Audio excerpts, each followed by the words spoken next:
हरामाचा पैसा पाहिजे होता म्हणून खासदार तिकडे गेला। कितीही गद्दारी करा, तुमच्या उरावर भगवा रोवल्याशिवाय राहणार नाही। धाराशिवच्या सभेतून उद्धव ठाकरेंची टीका। मोदींनी सांगितलं सोनं खरेदी करू नका, खासदार खरेदी करा, असाही हल्लाबोल। ओमराजे निंबाळकरांनी पवनराजे मल्टीस्टेटमध्ये कोट्यवधींचा भ्रष्टाचार केला। भ्रष्टाचाराच्या ईडी चौकशीला घाबरून डरपोक पळून गेला। धाराशिवमधून संजय राऊतांचा हल्लाबोल। काहीही झालं तरी उद्धव ठाकरेंना सोडणार नाही, आमदार कैलास पाटील यांची धाराशिवच्या सभेत ग्वाही। निष्ठा बोलून दाखवायची नसते तर करून दाखवायची असते, असंही वक्तव्य। तर असा निष्ठावंत आमदार आमच्या ठाकरेंना भेटलाय, राऊतांचं वक्तव्य। ठाकरे आधी म्हणायचे एकतर तू राहशील नाही तर मी, मात्र आता उद्धव ठाकरेंना फडणवीसांवर पुतना मावशीचं प्रेम आलंय। उपमुख्यमंत्री एकनाथ शिंदेंची उद्धव ठाकरेंवर टीका। खासदारांना शिव्या देण्याचा अधिकार ठाकरेंना कुणी दिला? आम्ही शिव्यांच्या लाखोल्या वाहणारे नाही तर विकासाचं राजकारण करणारे आहोत।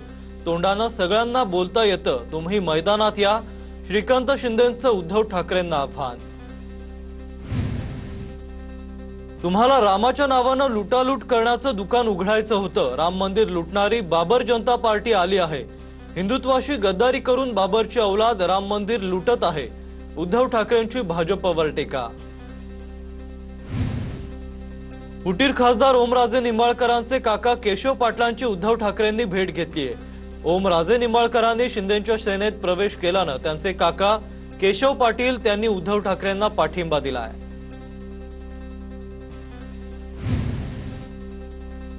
उद्धव ठाकरेंकडून पाटसावंगी येथील दिवंगत शिवसैनिक समाधान पाटील यांच्या कुटुंबियांची सांत्वनपर भेट। निवडणुकीच्या काळात भूम तालुक्यातील पाटसावंगी येथे शिवसैनिक समाधान पाटील यांची हत्या करण्यात आली होती। मवियाच्या बैठकीला 24 आमदार गैरहजर होते। मवियाच्या नेतृत्वावर आमदार नाराज, उदय सामंतांचं वक्तव्य। मवियाच्या बैठकीला गैरहजर राहणाऱ्या 24 आमदारांसोबत चर्चा करू, सामंतांची प्रतिक्रिया। संजय दिना पाटलाच्या मतदारसंघात मनसेचं शक्ती प्रदर्शन। राज ठाकरेंच्या हस्ते विक्रोळीमध्ये शिवसेनेच्या मनसेच्या शाखेचं उद्घाटन करण्यात आलंय। संजय पाटलावर केलेल्या टीकेनंतर राज ठाकरेंचा ईशान्य मुंबईत दौरा पाहायला मिळालाय। राजेश क्षीरसागर यांचा व्हिडिओ खरा असेल तर दुर्दैव, काँग्रेसचे आमदार सतेज पाटील यांची प्रतिक्रिया। तर कुणाच्या माध्यमातून व्हिडिओ बाहेर काढणं शोभतं का? राजेश क्षीरसागर यांचा सतेज पाटलांना सवाल। आगामी केंद्रीय मंत्रिमंडळ विस्तारात राष्ट्रवादी काँग्रेस पक्षाला संधी मिळण्याची शक्यता। केंद्रात राष्ट्रवादी काँग्रेस पक्षाच्या वाट्याचं एक राज्यमंत्री पद बाकी। दादा, तुमच्या जाण्यानं फरक पडलाय। पक्षात आता कार्यकर्त्यांचा आवाज ऐकला जात नाही। भेटीसाठी अपॉइंटमेंट घ्यावी लागते। अनेकदा विनंती करूनही उत्तर मिळत नाही। अजितदादांचे विश्वासू सलीम सारंग यांची भावनिक पोस्ट। टीईटी पेपरफुटी प्रकरणी एसआयटी स्थापन करण्याचे मुख्यमंत्र्यांचे आदेश। आरोपींवर कठोर कारवाई करा, फडणवीसांच्या पोलीस महासंचालकांना फोनवरून सूचना। टीईटी पेपरफुटीतील 3 आरोपींना 6 जुलैपर्यंत पोलीस कोठडी। आंतरराज्य टोळी कार्यरत असल्याची माहिती। 2 आरोपी फरार। कुठे पेपर विक्री केली, आर्थिक व्यवहार झाले का, याचा तपास सुरू। टीईटी पेपरफुटी प्रकरणी शिक्षण मंत्री दादा भुसेंची पोलीस महासंचालकांसोबत उच्चस्तरीय बैठक। टीईटीचा पेपर 1.5 कोटींना विकण्याचा कट होता। मुख्यमंत्री आणि शिक्षण मंत्र्यांचे कडक कारवाईचे निर्देश। 2018च्या टीईटी घोटाळ्यातील आरोपी अभिषेक सावरीकरनं भाजपात प्रवेश केलाय। रोहित पवारांचा आरोप, त्यानंतर सावरीकरची मोठ्या मंत्र्यांच्या घरी उठबस। आता घोटाळा समोर येताच अभिषेकनं सोशल मीडियावरून अकाउंट डिलीट केलं, असाही आरोप। कुणाकुणाशी त्याचा संबंध होता हे उघड झालं पाहिजे, अशी ही मागणी। टीईटी पेपरफुटी प्रकरणाची सखोल चौकशी केली जाईल। पेपर फोडणाऱ्यांवर सरकार कठोर कारवाई करणार, उदय सामंत यांची प्रतिक्रिया।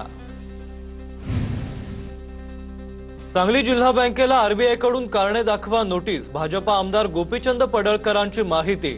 जयंत पाटलांच्या नेतृत्वाखालील जिल्हा बँकेचा चुकीचा कारभार सुरू, पडळकरांचा आरोप। विरारमध्ये मुख्यमंत्री फडणवीसांकडून एक्सप्रेसवे इंटर जंक्शनची पाहणी।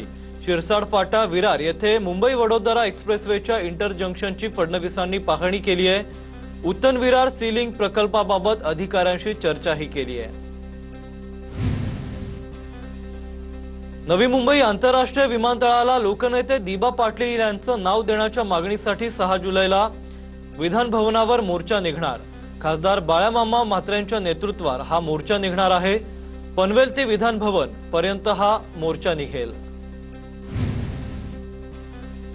आषाढी वारीनिमित्त एफडीएला सूचना दिल्यात। आषाढी वारीनिमित्त आयुक्त तुकाराम मुंढेंशीही चर्चा करणार। जयकुमार गोरेंची माहिती।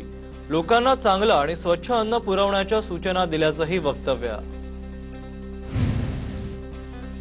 कुंभमेळ्याच्या पार्श्वभूमीवर नाशिकमध्ये हरित कुंभ हरित मान्सून उपक्रमाला सुरुवात। 25 ऑक्टोबर पर्यंत 1 लाख वृक्ष लागवड, स्वच्छता आणि शहराच्या सौंदर्यीकरणावर विशेष भर दिला जाणार। चंद्रपूर किडनी तस्करी प्रकरणातील आरोपी डॉक्टर रवींद्र पार सिंगला 10 दिवसांची पोलीस कोठडी। रॅकेटमध्ये आणखी बड्या डॉक्टरांचा समावेश असण्याचा संशय, तपासाला वेग। सोलापुरात पेपरफुटी विरोधात काँग्रेसचा मशाल मोर्चा। खासदार प्रणिती शिंदेंच्या नेतृत्वात काँग्रेसचा मशाल मोर्चा। कोणतीही पेपरफुटी एकाही मंत्र्याशिवाय शक्य नाही, प्रणिती शिंदेंचा आरोप। वर्ध्यामध्ये कॉक्रोच जनता पार्टीचं आंदोलन। नीट पेपरफुटी प्रकरणाच्या निषेधार्थ विद्यार्थ्यांचा संताप। केंद्रीय शिक्षण मंत्री धर्मेंद्र प्रधान यांच्या राजीनाम्याची आंदोलनकर्त्यांची मागणी। जळगावच्या 40गावमध्ये शिंदेंच्या शिवसेनेच्या उन्मेष पाटलांविरुद्ध गुन्हा दाखल। पोलीस अधिकाऱ्याला शिवीगाळ केल्याप्रकरणी अदखलपात्र गुन्हा दाखल। धरणे आंदोलनातील भाषणादरम्यान पीएसआय संदीप घुलेंना शिवीगाळ केल्याचं प्रकरण। ठाणे जिल्हा मध्यवर्ती बँकेत किसन कथोरे पॅनलचा दणदणीत विजय। 21 पैकी 17 जागांवर सहकाल पॅनलची सरशी। माजी खासदार कपिल पाटील गटाला मोठा राजकीय धक्का। बदलापुरात समर्थकांचा ढोल ताशांच्या गजरात जल्लोष। केतन अग्रवालला न्याय देण्यासाठी पिंपरी चिंचवडमध्ये शोकसभेचं आयोजन। शोकसभेसाठी 2 ते 3 हजार नागरिक उपस्थित। जस्टिस फॉर केतनच्या घोषणा करत नागरिकांनी केतन अग्रवालला न्याय देण्याची मागणी केली आहे। वाशिमच्या रिसोड तालुक्यातील नेतनसा परिसरात मुसळधार पाऊस। पावसामुळे शेतीचं मोठं नुकसान। कांचन उतावळी आणि कास नदीला अचानक पूर। टीईटी पेपरफुटीच्या विरोधात नाशिकमध्ये एबीव्हीपीचं आंदोलन। अशोक स्तंभ परिसरात प्रतिकात्मक तिरडी यात्रा काढत आंदोलन करण्यात आलंय। पेपरफुटीच्या निषेधार्थ घोषणाबाजीही करण्यात आली आहे। मुसळधार पावसानं मुंबई गोवा महामार्गावरील वालोपे येथे महामार्गावर पाणी साचलं। महामार्गावर पाणी साचल्यानं वाहतुकीला अडथळा। मुसळधार पावसानं मुंबई गोवा महामार्गाला नदीचं स्वरूप। साताराच्या फलटण तालुक्यासह खटावमध्ये पावसाची दमदार हजेरी। पावसाचं आगमन झाल्यामुळे शेतकऱ्यांमध्ये समाधानाचं वातावरण। पावसाला विलंब झाल्यामुळे शेतकऱ्याच्या पेरण्या खोळंबल्या।